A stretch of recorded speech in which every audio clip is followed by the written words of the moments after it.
L'info du Grand Lille en continu. Idil Gunaï. Bienvenue à toutes et à tous dans l'édition du soir, il est 18h en ce jeudi 11 mai. L'actualité près de chez vous, c'est tout de suite toute l'actu en 7 minutes. La visite cet après-midi de François Baroin à Tourcoing. Le chef de file de l'équipe de campagne de la droite et du centre s'est rendu chez Alter EOS, une entreprise qui emploie 80% de personnes fragilisées par un handicap, avant de participer à une table ronde en compagnie des organisations syndicales.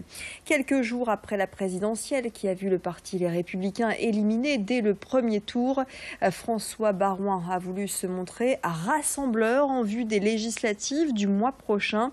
Et alors que des personnalités de droite se rallient au mouvement En Marche, comme Bruno Le Maire ou encore Édouard Philippe, François Baroin reste ferme. Je vous propose de l'écouter au micro d'Alessandro Todaro et Loïc Caillé. Nous, on est en ordre de bataille avec une méthode, une équipe, un projet, une organisation, un développement, un travail sur le terrain, une écoute des Français. D'autres sont, semble-t-il, en marche pour basculer de la bienveillance vers une violence incroyable. Ce qui se passe avec Emmanuel Valls, l'impréparation et l'improvisation sur le choix des candidats. Et ensuite, il appartiendra au président de la République de former son gouvernement. Ce gouvernement n'aura qu'un objectif, c'est de définir une majorité présidentielle avec les candidats En Marche. Ceux qui feront ce choix, s'il y en a parmi nous, et je ne suis pas sûr qu'il y en ait tant que cela, feront le choix d'être en marche contre nos candidats, contre notre projet, et donc feront leur choix d'une mauvaise analyse politique, de considérer que la France, telle qu'elle se présente, c'est celle du second tour, et que la France se résume à Macron et le Front National. Nous considérons au contraire qu'il faut équilibrer à la fois les pouvoirs et puis garantir une majorité pour gouverner. Depuis un mois, la MEL, la métropole européenne de Lille, expérimente son dispositif d'aide financière à l'achat d'un vélo neuf, jusqu'à 150 € remboursés à l'achat d'un vélo neuf et 300 € pour un vélo à assistance électrique. L'opération semble rencontrer un vif succès car 2000 demandes ont déjà été effectuées, 1000 dossiers ont été validés par la MEL. En contrepartie de l'aide, chaque bénéficiaire doit signer une charte d'engagement qui prévoit l'utilisation du vélo pour les déplacements quotidiens. Fort de cet engouement, la MEL prolonge le dispositif jusqu'au 30 septembre avec une enveloppe supplémentaire de 600 000 € qui doit encore être validée le mois prochain en séance plénière. Et depuis un mois, les marchands de vélos voient leur vente grimper. Les bénéficiaires de l'aide, eux, semblent également satisfaits, à l'image de Bernadette de Sailly-l'Élanois, interrogée par Xavier Silly. Pour mes courses quotidiennes, les petites courses autour de chez moi, des plus grands déplacements, voire aller jusque chez ma maman qui habite Ouettrelot par exemple. Avant, je l'aurais jamais fait avec un vélo classique. Là, avec l'assistance électrique, ça me permet justement de faire des petits déplacements d'une dizaine de kilomètres sans souci. Alors qu'avant, je prenais la voiture, ça c'est sûr. Mais là, si le temps le permet, c'est des déplacements que je fais à vélo. Mais sinon, je vais chercher mon pain, je vais à la pharmacie, petite course à la supérette, avec mes sacoches et le vélo électrique. Oui, c'est mon bébé, comme je dis, parce que j'en prends soin et j'espère le garder en bon état le plus longtemps possible. Les gens attendaient un effort de la métropole pour pouvoir justement valoriser le vélo dans la région. Et suite à ça, on a eu quelques ventes qui se sont faites et peut-être de futures. On a eu à peu près 30% de plus de ventes sur le mois d'avril par rapport, je dirais, à l'année dernière, suite surtout à l'assistance électrique. Je crois que le budget, 300 € pour un vélo assistance électrique, c'est quelque chose déjà de bien, quoi.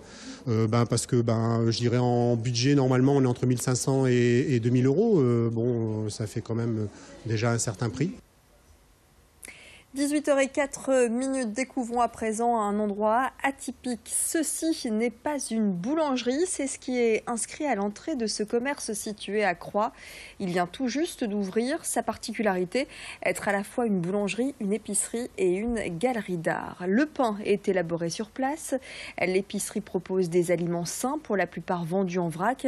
Et puis les œuvres d'art mettent en avant des créations artistiques à faible valeur environnementale, soit des œuvres élaborées à l'aide de coton, de bois ou encore de carton.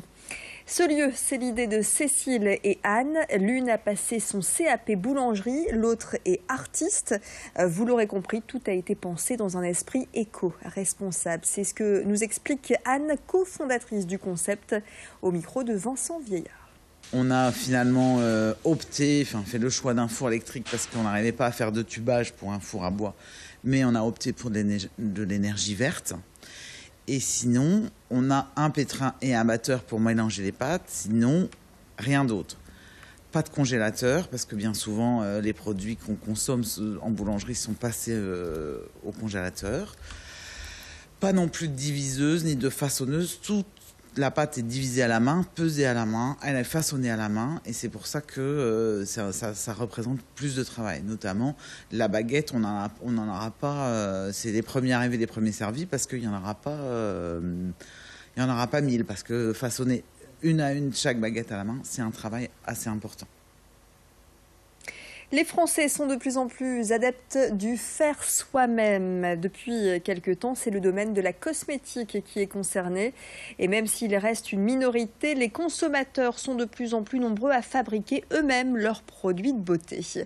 Dans le Vieux-Lille, le magasin Biloba propose des ateliers de fabrication de produits cosmétiques. Crème, shampoing, dentifrice, les clientes repartent avec de nombreux conseils pour pouvoir les élaborer. Et elles y trouvent leur intérêt à la fois pour leur santé et pour leur portefeuille.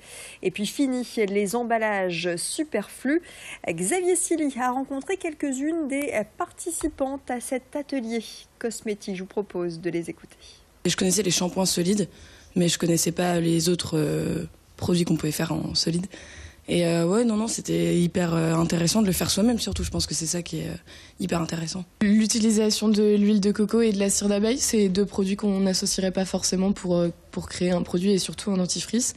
Et puis le menthol retrouvé en cristaux, on pourrait plus penser qu'on l'insère en tant que fragrance, mais là c'était des cristaux. Moi je suis vraiment intéressée par les cosmétiques naturels, mais c'est vrai que quand on n'y connaît rien, on ne sait pas vraiment vers qui se tourner pour apprendre à les faire, donc c'est vraiment un beau concept. L'interview de Black M à la veille de son concert au Zénith de Lille, c'est dans le prochain quart d'heure d'actualité. Ce sera à 18h15. Restez avec nous. Pour l'heure, les prévisions météo, la tendance pour demain, vendredi, et puis bien sûr pour votre week-end, le bulletin météo complet présenté par Clotilde Leguévac. Excellent moment à vous tous. Bon début de soirée.